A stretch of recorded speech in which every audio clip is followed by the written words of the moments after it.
pardon me. So, and once it's in motion, as long as you just stay with the stick, it'll stay in motion. Now, I might want to use the thumb. I got to meet and hang with Joe Ascione and become his friend. And we used to, meet in the side room at the drum shop in Nyack. And right before I would go to teach, I would be in there with Joe, and Joey would be wailing and doing, his thing with his thumb, and I would somehow figure out ways to keep up, but it wasn't easy. But I got to see some of the things he did with just that thumb motion, which was beautiful.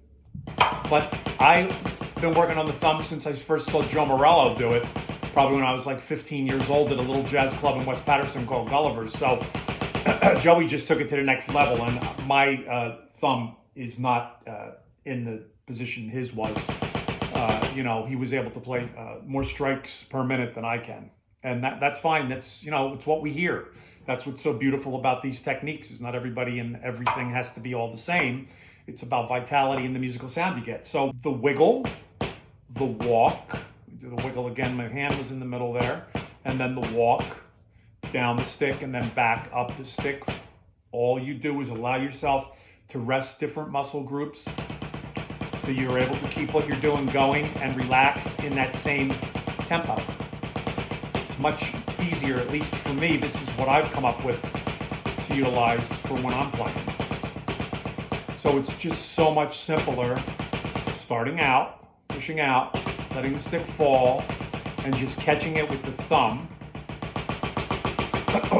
or the index finger and middle finger and ring finger, or thumb, middle finger, ring finger, and taking the index finger off so I could get just a little more height, a little more vitality. And I can use that also for accenting, much easier than other techniques that I have been using.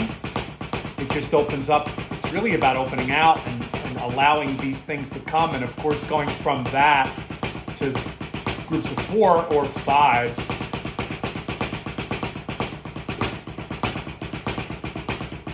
Or 1, 2, 3, 1, 2, 1, 2, 3, 1, 2, 1, 2, 3, 1, 2, 1, 2, 3, 4, 5. I want to do, if I want to do, if I want to do, if I want to do, if I want to do, if I want to do. And I find coming under is something that is much easier for me, so I don't clamp down into the stick and close it up. I stay open that way when I come under the stick and out. And accents seem to be easier for me, so if I wanted to play like a clave, taking that index finger off is much easier for me to hit an accent. I can recuperate where I want to go, what I want to do. I can start walking the stick to get into a different tempo. Back to the clave.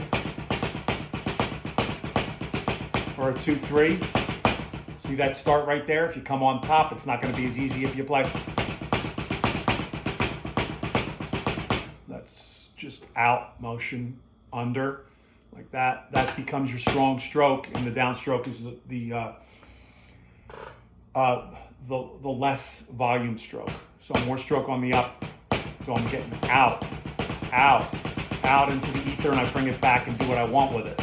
That's the key. So that's my stroke, as opposed to, the big down and an up, which is just the stick moving, which is great, but I think you lose a lot of vitality when you're playing, and if you're playing an accent, you don't come from under. You try to come over like this, especially with a left hand ending. I don't know, I used to see a lot of the old timers finish like this, and I never made any sense to me. That's not how I see it, but to end with a left hand, I'd want to go out. I want to go out with everything. I want to be going out. As I stated with lessons with Jim Chapin, I would want to stay open, and he'd want to close up to get that sound. All very relevant and important, but it just, for me, staying open would allow me to do things like this. And once I close up, then that would stop, and I'd have to use this hand. So staying open allows me to go from target to target and be gentler with how I go in, because I'm going out,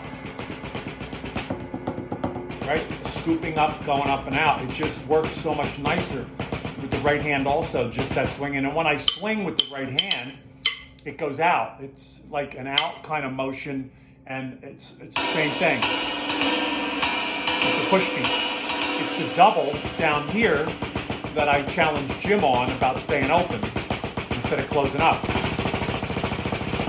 Staying open and try to play in a circular motion. As I said, I really don't use doubles a lot, but just for that push beat. And here.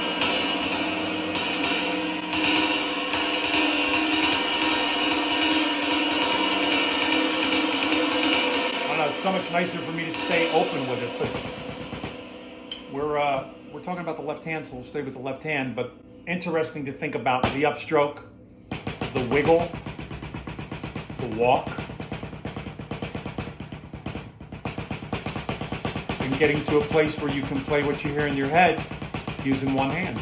So that is it for today. See everyone real soon.